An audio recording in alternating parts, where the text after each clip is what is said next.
So it is fight week. UFC 308 is this weekend. I am so fucking excited for it.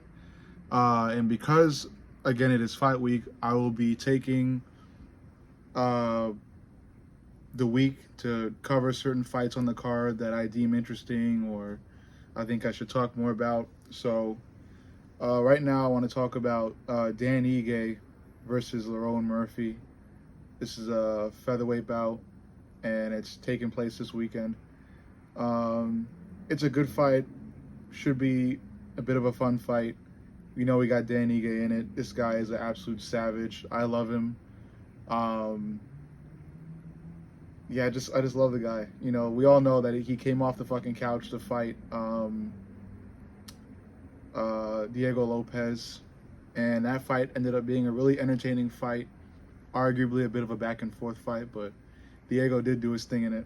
But yeah, Danny Gay is a savage, and he is fighting another savage this weekend in Lerone Murphy. Lerone Murphy, up and coming featherweight fighter, really good fighter all around, like a complete fighter too. He's well rounded.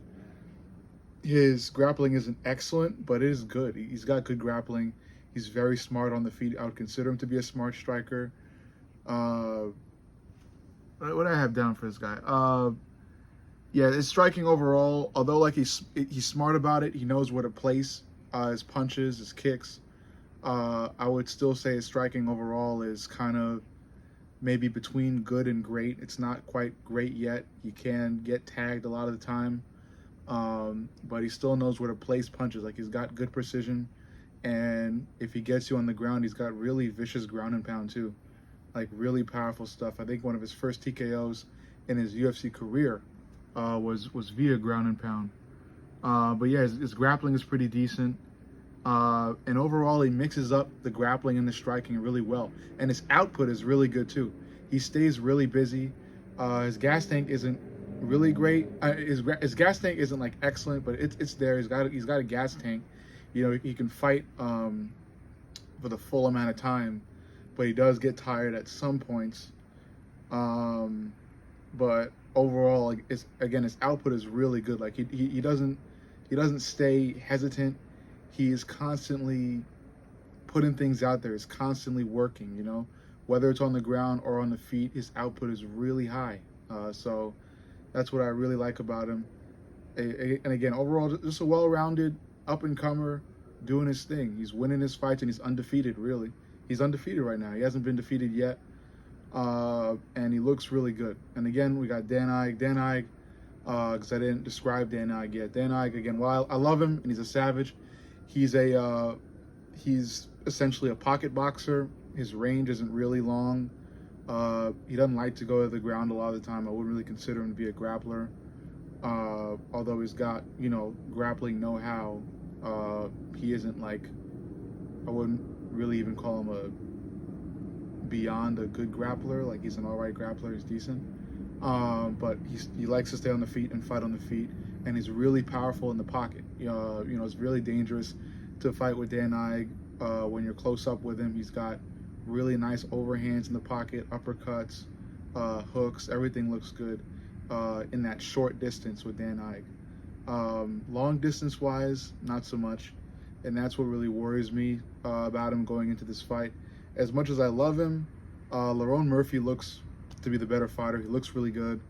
And what Lerone will probably look to do is bring the fight to the ground and also fight from range. Lerone Murphy is the longer fighter going into this fight. I think Dan Ige is like 5'6", 5'7". Lerone is like 5'9".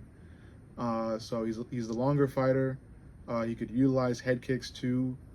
And like I said, all Lerone Murphy really has to do is gauge distance, fight longer, move in and out of the pocket, spend a lot of the time outside of the pocket versus inside, because inside is where it's dangerous against Dan Ige. And again, look to grapple. You know, put Dan Ige in places where he's uncomfortable, and he looks to be uncomfortable a lot while on the ground. So I think Lerone Murphy should really just try to bring this fight to the ground as best he can.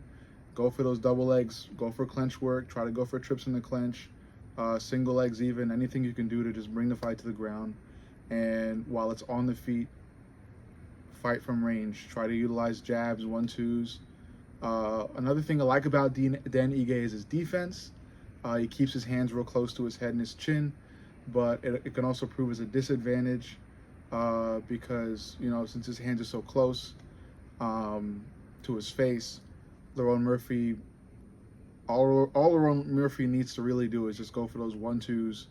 And, you know, Dan Ige's hands aren't going to be out here trying to interrupt those 1-2s. They're going to be still close to his face. So, you know, Lerone can essentially just jab Dan Ige to oblivion while on the feet. But that's what I really think he's going to do. That's why I'm going with Lerone Murphy. I love Dan Ige. I think he's a savage. But Lerone Murphy just pretty much looks like he's going to be the better fighter everywhere. And that's just in terms of like skill set and fighting styles. A lot of people say styles make fights, styles make fights, and all that shit like that. And I would agree. And especially for this fight, I would agree. Like I said, Dan Ige is a pocket boxer, short range fighter, not much of a grappler. It's not looking like it's gonna go his way, you know, especially against the longer fighter, Lerone Murphy, who's well rounded, does well on the ground, vicious ground and pound, and he can fight from range as well if he wants to, and I think he will, and I think he should go to the ground, and as soon as he goes to the ground, just go for that fucking ground and pound, and I think that's likely to put Dan Ige out relatively early if Lerone can bring him to the ground early enough. But yeah, Dan Ige doesn't seem to have much of a chance. I hope he does. Maybe Dan Ige added something to his skill set before fighting. Maybe he has, maybe he hasn't. Maybe he could get lucky and try to bait Lerone Murphy into the pocket. That's what I think Dan should do. Is just try to, you know, coax Lerone Murphy into fighting up close with him and then land something heavy in the pocket like he's known for. And that could happen. It's the fight game. Anything can happen. But I'm just going at this fight with logistics and looking at fight footage and, you know, tendencies, fight IQ, all that. And with all that being taken into consideration, Lerone Murphy just looks better. I love Dan. I hope he wins, but if I had to put my money on it, I would put my money on Lerone Murphy taking this one. So yeah, that's what I think will happen. Let me know what you think. Like, comment, subscribe, but most importantly, subscribe. I love you all. I'll see you on the next.